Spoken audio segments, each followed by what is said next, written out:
ప్రభుత్వాన్ని పడగొడతామని అంటున్న నేతలను మహిళలు చెప్పులతో కొట్టాలని ముఖ్యమంత్రి రేవంత్ రెడ్డి పిలుపునిచ్చారు. పరేడ్ గ్రౌండ్స్ లో జరిగిన మహిళా సదస్సులో ఆయన మాట్లాడారు. ప్రజల ఆశీర్వాదంతో ఎన్నికైన ప్రభుత్వాన్ని ఎలా పడగొడతారంటూ ఆయన ప్రశ్నించారు. పేద మహిళలందరినీ కోటీశ్వరులను చేస్తామని తెలిపారు. 1 కోటి మంది మహిళలను కోటీశ్వరులను చేస్తామని చెప్పారు. డబుల్ బెడ్రూమ్ కూడా ఇవ్వని కేసీఆర్ కు ఈ ఎన్నికల్లోనూ బుద్ధి చెప్పాలన్నారు.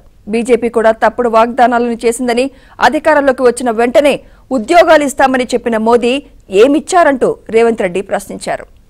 వచ్చిన తెలంగాణ రాష్ట్రంలో 10 సంవత్సరాలు ఏ ఆడబిడ్డను పట్టించుకోలే, ఏ ఆడబిడ్డను కలవలే. ఆనాటి ముఖ్యమంత్రి ఆడబిడ్డలు ఎట్లున్నారని అడగలే. మహాలక్ష్మి గ్రూపుల పరిస్థితి చూడలే. మీకు పావులా వడ్డీ ఇయ్యలేదు, సున్నాకు వడ్డీ గురించి మాట్లాడలేదు.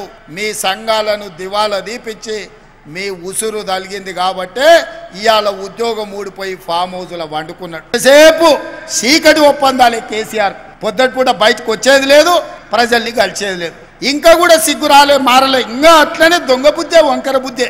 ఎంతసేపు ఉన్న చీకటే వారాలే. కేసీఆర్ 7 లక్షల కోట్ల రూపాయల అప్పు నా నెత్తి మీద మోపిపోయిండు. సంసారం దివాలా దీపించిండు, తాగుబోతుల సంసారం చేసిండు. ఎక్కడేమున్నదో తెలియదు, సంసారం చిల్లం పొల్లం చేసిండు. ఏందుందో తెలియదు. సంసారానికి వచ్చేటప్పటికే ఆగం ఉన్నది. ఇప్పట్లో ఏమి చేయలేననుకున్నా, కానీ అన్ని చక్కదిద్ది చిక్కుముళ్ళిప్పి ఒకటి తర్వాత ఒకటి పరిష్కరించుకుంటూ మీకు ఆర్టీసీ బస్సు ఉచితంగా ప్రయాణం, రాజీవ్ ఆరోగ్యశ్రీ 500 రూపాయలకే సిలిండర్, 200 యూనిట్ల ఉచిత విద్యుత్ ఇవ్వడమే కాకుండా మిత్రుడు పొంగులేటి శ్రీనివాసరెడ్డి గారు పట్టుబట్టి ఎన్నికల కంటే ముందే పేదవాళ్లకు ఇందిరమ్మ ఇల్లు ఇవ్వాలి, నేనే కార్యక్రమాన్ని పెడతా అని చెప్పి భద్రాచలంలో రామచంద్రుడు ఆశీర్వాదంతో ఇవాళ 4.5 లక్షల ఇండ్లు 22,500 కోట్లతోటి ఇవాళ ఒక గొప్ప కార్యక్రమాన్ని తీసుకొని పేదవాళ్లకు ఇండ్లు ఇవ్వాలన్న పథకం తీసుకున్నాం. ఆయన ఏం చెప్పిండు కేసీఆర్?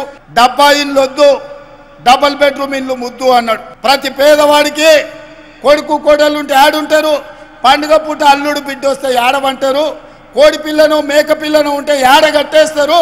మీకు అందరికీ డబుల్ బెడ్రూమ్ ఇండ్లు ఇస్తాను కేసీఆర్ 10 ఏళ్ళు ఆశ చూపించాడు. నేను అడుగుతున్న మా ఆడబిడ్డల్ని, మీకెవరికైనా డబుల్ బెడ్రూమ్ ఇల్లు వచ్చిందా? ఎవరికైనా మీకు డబుల్ బెడ్రూమ్ ఇల్లు వచ్చిందా? ఈడున్న మా ఆడబిడ్డలకు వచ్చిందా?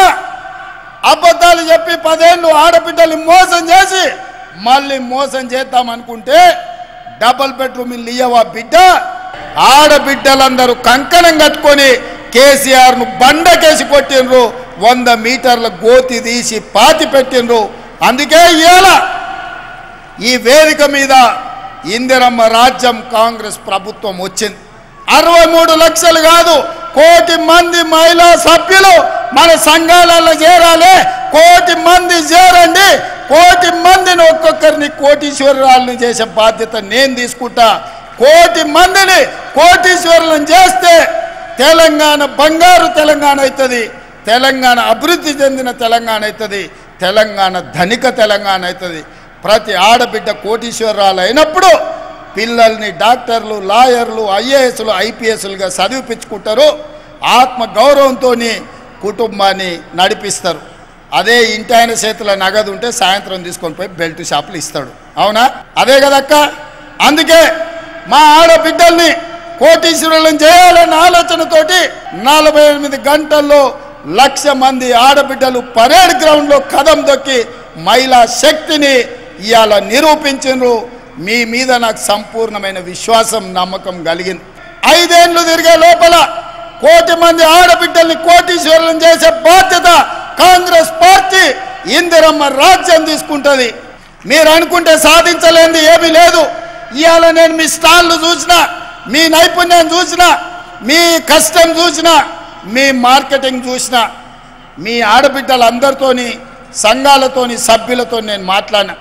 వాళ్ళతో మాట్లాడక నాకు ఒక మాట అర్థమైంది. మీరెంత మంచి ఉత్పత్తి చేసినా మీకు అమ్ముకోవడానికి ఒక మంచి వ్యాపార కేంద్రం లేదు. అందుకే ఈ వేదిక మీద నుంచి మా అధికారులకు ఆదేశాలు ఇస్తున్నా, రాబోయే నెల రోజుల్లో శిల్పారామం పక్కన మా ఆడబిడ్డలు ఉత్పత్తి చేసిన ప్రోడక్ట్స్ అమ్ముకోవడానికి 100 షాపులు మీకు పెట్టించి మీ ఉత్పత్తులు రాష్ట్రం కాదు, జాతీయం కాదు, అంతర్జాతీయ స్థాయిలో మీ ఉత్పత్తులు అన్నీ అమ్ముకునే విధంగా మీకు స్టాళ్లు ఏర్పాటు చేపించే బాధ్యత, దానికి అవసరమైన ఏర్పాటు చేసే బాధ్యత నేను తీసుకుంటా. కేసీఆర్ ఉన్నంతకాలం ఆయన బిడ్డ తప్ప ఎవరు నన్ను చూసిండా? బతుకమ్మ ఆడితే ఆమెనే ఆడాలి, ఎంపీ కావాలంటే ఆమెనే కావాలి, ఎమ్మెల్సీ కావాలంటే ఆమెనే కావాలి. ఇక ఏది ఉన్నా ఆయన బిడ్డ తప్ప ఇంకోరు బిడ్డల దిక్కు చూసిండా?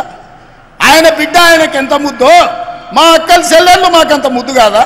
మా అక్కల చెల్లెళ్ళు బాగుండాలని మేము కోరుకుంటే తప్ప? మీ సోదరుడుగా వ్యవసాయ కుటుంబం నుంచి వచ్చిన నేను నల్లమల్ల అడవులో నుంచి అచ్చంపేట నుంచి హైదరాబాద్ వరకు వచ్చి ఇవాళ ఒక వ్యవసాయం చేసుకునే పిల్లగానే ఆ కుటుంబం నుంచి వచ్చినోని నేను ఈ రాష్ట్ర ముఖ్యమంత్రి అయితే చూసి ఓర్వలేకపోతున్నాను. వాళ్ళ కడుపులా ఒకటే బుగులు అవుతుంది, అరెగ్గి వ్యవసాయం చేసుకునే వాళ్ళ పిల్లగాడు వచ్చి ముఖ్యమంత్రి అవుతాడని. దొరలే కూర్చోవాలి నా కుర్చీలా, వ్యవసాయదారులు కూర్చోవద్దని నేను అడుగుతున్నా. ఏం కొన్నాడు మనం పండించిన పంట నరేంద్ర మోడీ? ఏం కొనకపోను రైతు వ్యతిరేక నల్ల చట్టాలు తెలిసి అదాని అంబానీలకు అమెజాన్లకు దేశాన్ని 70 కోట్ల రైతులను తాకట్టు పెడుతుంటే లక్షలాది మంది రైతులు ఢిల్లీలో ధర్నా చేస్తే తుపాకీ తూటాలతో కాల్చి చంపినాడు నరేంద్ర మోడీ. ఇవాళ మన ప్రభుత్వాన్ని వడగొడతా అంటుండు, మన రైతులను ఆదుకున్నాడా? ఒక్కసారి ఆలోచన చేయండి. ప్రతి రోజుల్లో 10 లక్షల మందితోని మా ఆడబిడ్డలతో కవాతు చేపించి ఈ తెలంగాణ రాష్ట్రంలో ఉన్న 1 కోటి మంది ఆడబిడ్డలు కాంగ్రెస్ పార్టీతో ఉన్నారు.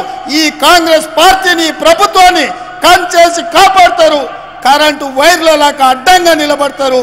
ఇవాళ కాంగ్రెస్ వైపు ఎవడైనా కన్నెత్తి చూస్తే గుడ్లు వీకి గోటీలు ఆడుకుంటారు మా అక్కలు మా చెల్లెళ్ళని.